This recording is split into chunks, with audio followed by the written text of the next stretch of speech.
So এখন আজকে আমরা এতগুলো রিপোর্ট নিয়ে বসে আছি। মুখটা দেখা একটু। এখন ডেঙ্গু পজিটিভ ধরা পড়েছে, কি হয় কি জানি। বুঝতে পারছি না আমার সাথে এত খারাপ কেন হচ্ছে একটার পর একটা। দিদাকে সুস্থ করে বাড়ি আনার পর আমি বিছানায় পড়লাম। আগের ব্লগে তোমরা দেখলে জ্বর এসছে, লেক মেরেছিলাম, তারপরে জ্বর, তারপর থেকে আমি আর ঝিমিয়ে যেতে পারিনি।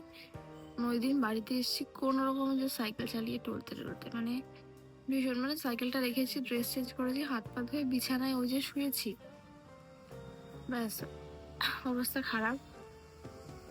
2-3 দিন ধরে 102-3 জ্বর, নামছেই না।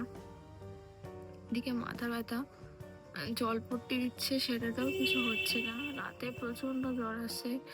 অ্যান্টিবায়োটিক ও এনেছিল সেদিনকে, অ্যান্টিবায়োটিক, জ্বরের ওষুধ সব ফেল কিছু। তো এই পরিস্থিতিতে দাঁড়িয়ে ব্লগটা মানে কীভাবে করছি সেটা আমি জানি, কিন্তু এটা মেঘারও ইচ্ছা আর আমারও ইচ্ছা যে আমরা সামনে কয়েকটা মানে জীবনের অনেক বড় বড় কাজ করব। তো তোমরা সেটা আস্তে আস্তে দেখতেই পাবে, আগেও জানিয়েছি।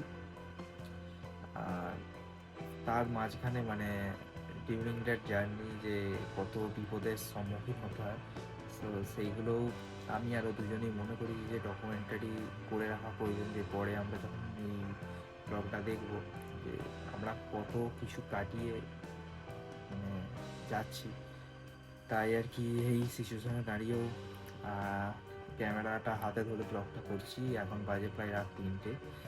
আমার তো night shift duty upcoming 6 month, জানি না কতদিন, তাই অফিসে যেতে হচ্ছে না। এটা একটা মানে সুবিধাও বলতে পারো, যাই হোক হোয়াট এভার। কিন্তু প্রথম ক্লিপে তোমরা দেখলে মেগার অলরেডি ডেঙ্গু পজিটিভ। সো এর আগেও 3 থেকে 3.5 বছর আগে ওর সেম ডেঙ্গু হয়েছিল। তো আমি অনেক কটা ডক্টরের সাথে মানে পরামর্শ করলাম, প্লাস বন্ধু বান্ধব যারা এইসব লাইনে আছে সবার সাথেই পরামর্শ করলাম। আর সবারই একটাই মানে সাজেশন যে হসপিটালাইজেশন করা হোক।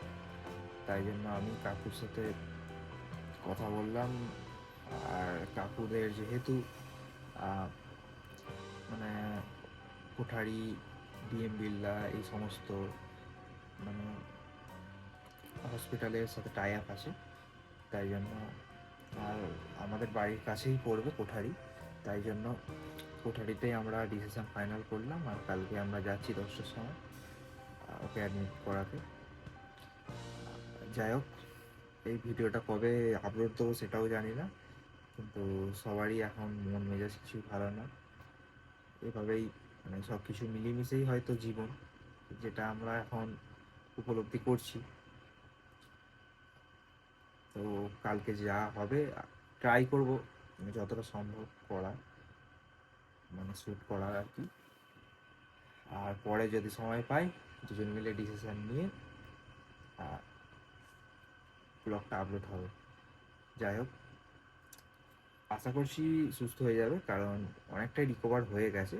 বাট দিদা যেহেতু শরীর খারাপ, মানে জাস্ট এনজিওপ্লাস্ট হয়েছে, তাই জন্য আর কি বাড়িতে ফেলে না রেখে আমরা ডিসিশন নিলাম যে একই বাড়িতে দুটো পেশেন্ট একটা সমস্যা হয়ে যাবে, তাই জন্য তার উপর হসপিটালাইজেশনটা হবে কালকে।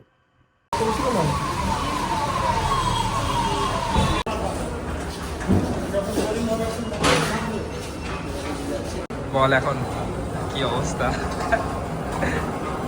হ্যাঁ, কি হচ্ছে এখন?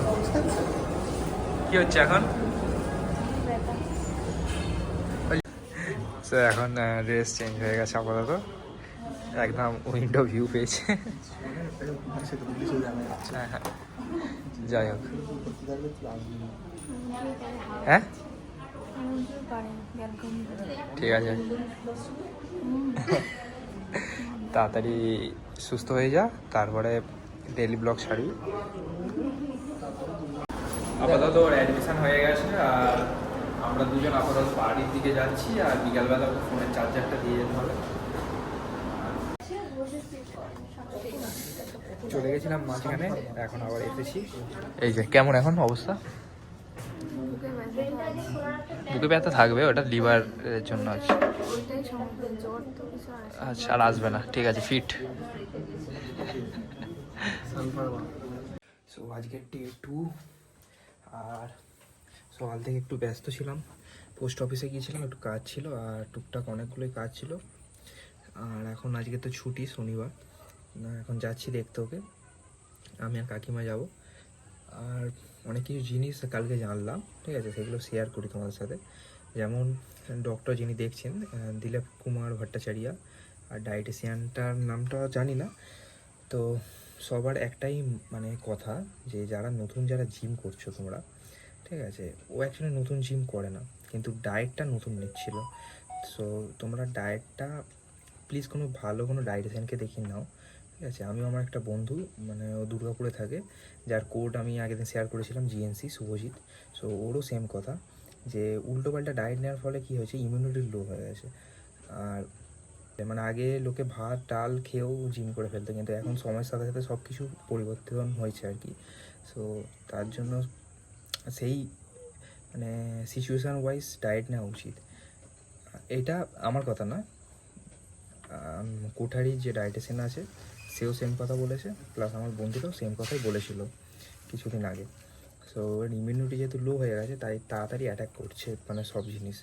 ওর এখন প্লেট রেটও অনেকটাই কম, বিলো 70,000। সো সেটা বিলো 50,000 গেলে ইজ মোস্ট মানে ডেঞ্জারিয়াস জিনিস হয়ে যেত। সো আপাতত ট্রিটমেন্টের মধ্যে আছে, ডিসচার্জ কবে দেবে সেই ব্যাপারে আমরা এখন ভাবছি না, পুরো সুস্থ হোক তারপরে ডিসচার্জ দেবে। কিন্তু এই জিনিসটা আমার মনে হলো শেয়ার করা উচিত, তাই প্লিজ তোমরা ভালো ডায়েটিশিয়ানকে দেখিয়ে মানে ডায়েটটা নাও। এবার সবই লাকের ব্যাপার, আমিও মানে ডায়েটিশিয়ানকে দেখিয়ে মানে প্রথম থেকে ডায়েট নিই, আমারও হতে পারে না এমনটুকু না, কিন্তু precaution is the most important thing মানে ইন দ্য ডেলি লাইফ।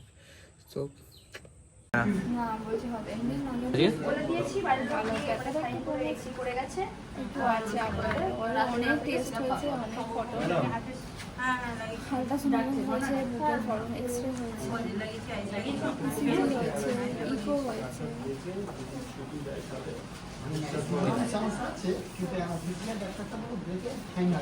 আজকে রেঠি কেমন আছিস বল?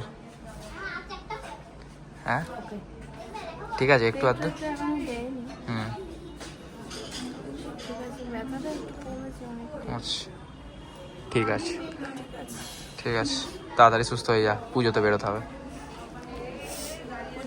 আবার যোগাতে হতে হবে তোকে।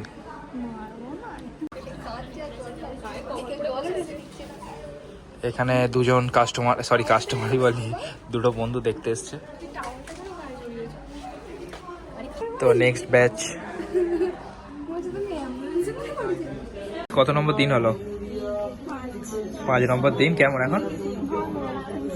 আচ্ছা, কালকে আপাতত জাস্ট খবর শোনা যাচ্ছে কালকে ডিসচার্জ।